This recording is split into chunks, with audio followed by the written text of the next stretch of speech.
Voilà, donc on est aujourd'hui le 27 Tevet et nous abordons donc le chapitre 17 du Tanya.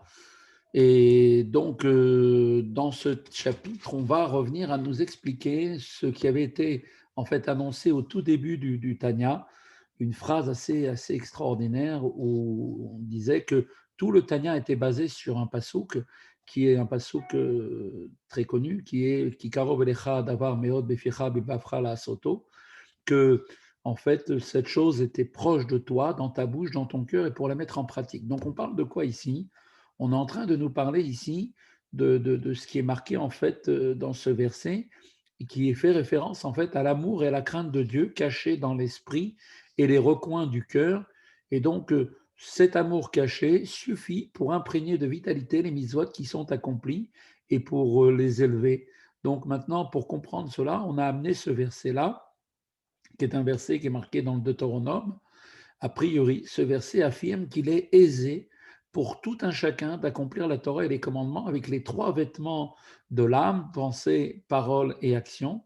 Et l'expression dans ta bouche fait référence à la parole, dans ton cœur à la pensée, et pour la mettre en pratique à l'action. Donc dans un sens un peu plus profond, on voit que l'expression dans ton cœur ne fait pas seulement référence à la pensée, mais aussi au cœur, qui, comme vous le savez, est le siège des émotions, donc qui représente en fait le cœur et le siège de l'amour et la crainte de Dieu. Donc ce verset nous enseigne donc qu'il est à la portée de chaque juif d'accomplir les commandements avec un sentiment d'amour et de crainte pour Dieu, comme va le relever Rabbi Shneur Zalman. Cet enseignement paraît cependant avoir une grosse question. Pourquoi? À première vue, la déclaration cette chose est très proche de toi dans ton cœur semble contraire à notre expérience. Quand on nous dit voilà, l'amour et la crainte de Dieu sont très proches en ton cœur, Moshe Rabbeinu disait ça, on a posé la question, mais comment est-ce que la crainte ou l'amour, c'est quelque chose de tellement facile à avoir qu'on a l'impression, quand Moshe dit ça dans le verset, que c'est quelque chose qui est très aisé à obtenir. A priori, cette déclaration-là, effectivement, est contraire à notre expérience. Et être pénétré d'amour et de crainte de Dieu n'est pas aussi aisé que ça, tel que le verset a l'air de vouloir nous le souligner. Donc, comment est-ce qu'on peut répondre à une chose pareille? Comment l'amour de Dieu et la crainte de Dieu, elle est karov, elle est très proche de toi, dans ta bouche, dans ton cœur, pour la mettre en pratique? On sait très bien que l'enseignement de la Torah est nitzrit, la Torah est éternelle. Donc, comme c'est marqué dans Maïmonide, dans les Sodé Torah, l'enseignement que délivre la Torah reste donc vrai en tout temps. Et donc, on ne peut pas répondre que ce verset ne concernait qu'uniquement la génération de Moshe Rabbeinu, qualifiée de la génération de la connaissance, d'Ordéa, qui pour lui, à son époque, était quelque chose de très facile. La crainte de l'amour de Dieu pour Moshe Rabbeinu et tous les gens de son époque peuvent être effectivement pour eux une élévation spirituelle assez simple à obtenir. On ne peut pas dire que ça concerne uniquement cette génération, puisque le message de la Torah est en lui-même éternel, donc forcément ce message s'adresse à toutes les générations et donc pour nous aussi. Et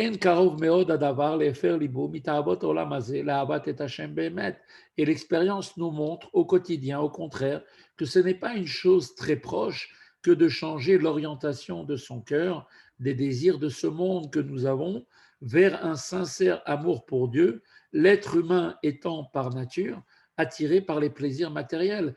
Donc comment nous dire que c'est quelque chose de très facile à obtenir? C'est quand même incroyable une chose pareille. Comme il est dit d'ailleurs, il y a un fameux livre très connu qui s'appelle Chovot Alvavot, qui est donc un livre qui parle là-bas de Moussard. Il nous dit, de même que l'eau et le feu ne peuvent coexister, ainsi dans le cœur ne peuvent se trouver ensemble les désirs pour les choses de ce monde, le matériel, et l'amour pour Dieu. Éprouver un véritable sentiment d'amour pour Dieu implique donc de changer radicalement la nature de son propre cœur. Et ça, c'est pas quelque chose qui est très facile à faire. C'est où il y a l'amour pour les choses de ce monde, et à ce moment-là, l'amour de Dieu est très lointain. Ou alors c'est l'amour de Dieu, et à ce moment-là, on n'a plus du tout de penchant vers l'amour des choses de ce monde. Donc, comment dire que c'est quelque chose de très facile à avoir? Et comme s'interroge la Gemara par rapport à ce verset que Moshe Rabbeinu avait dit, donc la Gemara, elle demande là-bas dans la Gemara Brachot, dans la page 33b, à propos de cette déclaration, qu'est-ce que Dieu te demande si ce n'est de le craindre? Moshe Rabbeinu a l'air de dire que c'est rien du tout. Qu'est-ce que Dieu te demande? De le craindre. La crainte des cieux est-elle une petite chose? Pose là-bas la Gemara la question. Le Rabbi souligne que cette question du Talmud montre à quel point la crainte de Dieu n'était même pas pour la génération de Moshe et a fortiori pour les générations ultérieures facile à acquérir. Donc ça veut dire que si déjà au temps du Talmud, où c'était le temps de l'époque de la Mishnah, les Tanaïm, les Amoraïm, qui étaient capables de faire triatamétim, faire ressusciter les morts, si des gens d'une telle stature se posaient cette même question déjà à l'époque, de dire, mais comment on peut dire que c'était tellement facile d'avoir l'amour et la crainte de Dieu, comme a l'air de le dire Moshe Rabbeinu, c'est une chose très facile, très proche de toi. Donc si déjà pour eux, à plus forte raison pour nous, et Kol Sheken Ahava, s'il en est ainsi de la crainte de Dieu qui est difficile à obtenir, a fortiori pour l'amour pour Dieu, puisque la crainte de Dieu est généralement plus accessible que l'amour pour Dieu. Comme on sait très bien, la personne d'abord va avoir une crainte de faire des péchés parce qu'il a peur de la punition. Donc la crainte est beaucoup plus aisée, c'est quelque chose qui est plus proche de nous. Par contre, l'amour de Dieu nécessite un travail beaucoup plus fort, beaucoup plus intérieur.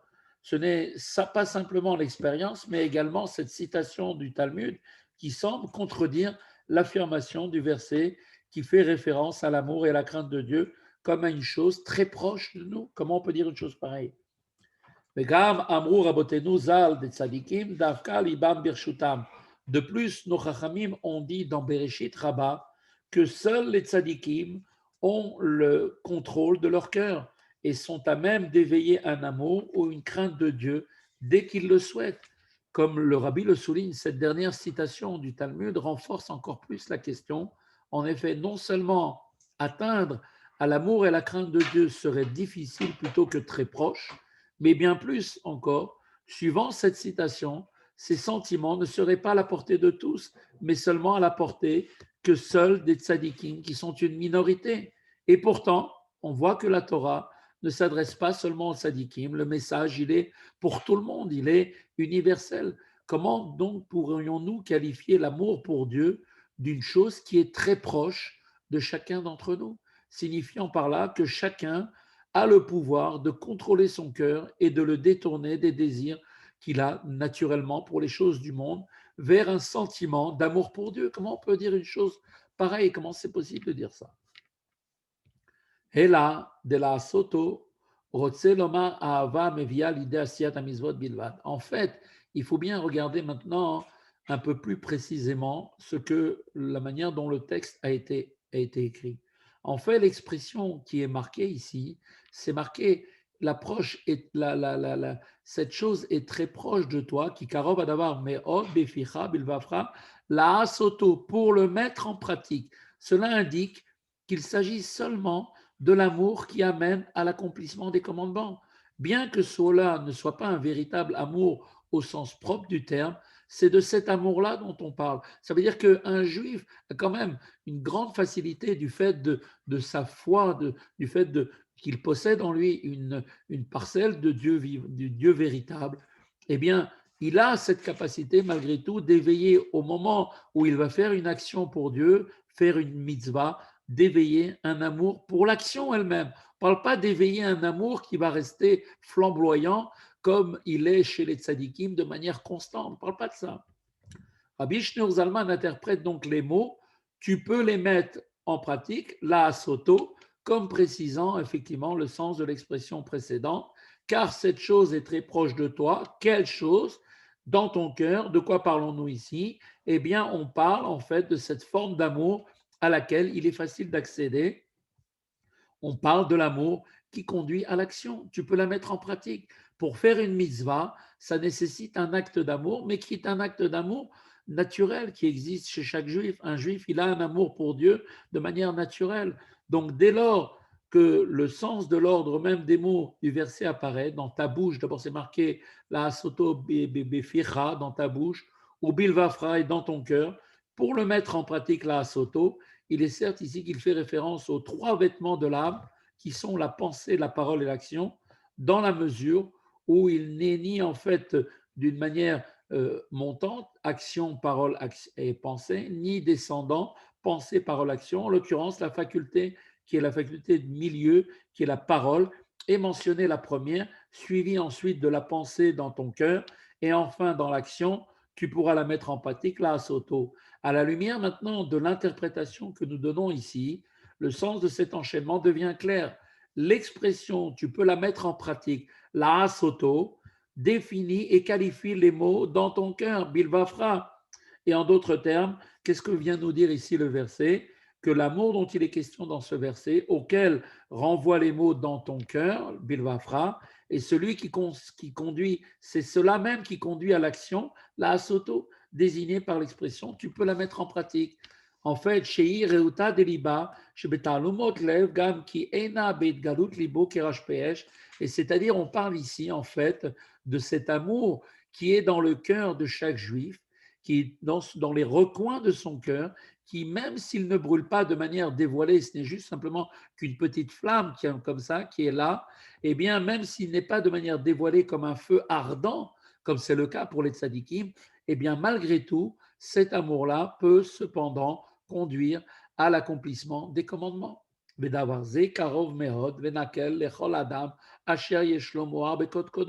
Et cela, le fait d'éveiller un amour qui reste dissimulé dans le cœur, qui est donc très proche et accessible à tout homme, puisque nous l'avons chacun au fond de nous-mêmes, cet amour-là, qui est l'amour latent qui nous a été donné par nos patriarches, eh bien, tout homme qui a un cerveau dans sa tête est capable de réveiller un sentiment d'amour pour faire les choses. Simplement, le fait de vouloir faire l'action, tu vas dire à quelqu'un, mets une pièce de tzedaka, mets les tefilines, eh bien ça, c'est un acte d'amour qui est un amour qui est simple.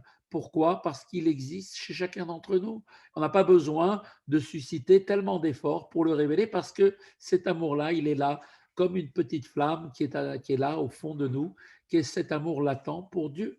Maintenant, cela, tout le monde est capable, avec son cerveau, du fait qu'il a un cerveau dans sa tête, de susciter en lui, de se dire, bah oui, après tout, pour montrer mon amour pour Dieu, je suis prêt à mettre les tefilines, je suis prêt à mettre la tzedaka, même si je n'ai pas un amour d'une flamme débordante, j'ai au moins cet amour de faire l'action. Car un homme qui est constitué normalement, son cerveau est sous son contrôle. Et même si son cœur lui-même ne l'est pas, n'est pas sous son contrôle, son contrôle, eh bien, un homme peut méditer sur tout, n'importe quel sujet qu'il souhaite et sortir de là quelque chose de positif. Que שיתבונן בו בגדולת אינסוף ברוך הוא, ממילא יוליד במוחו על כל פנים אהבה להשם נדבקה בו בקיום מצוותיו ותורתו.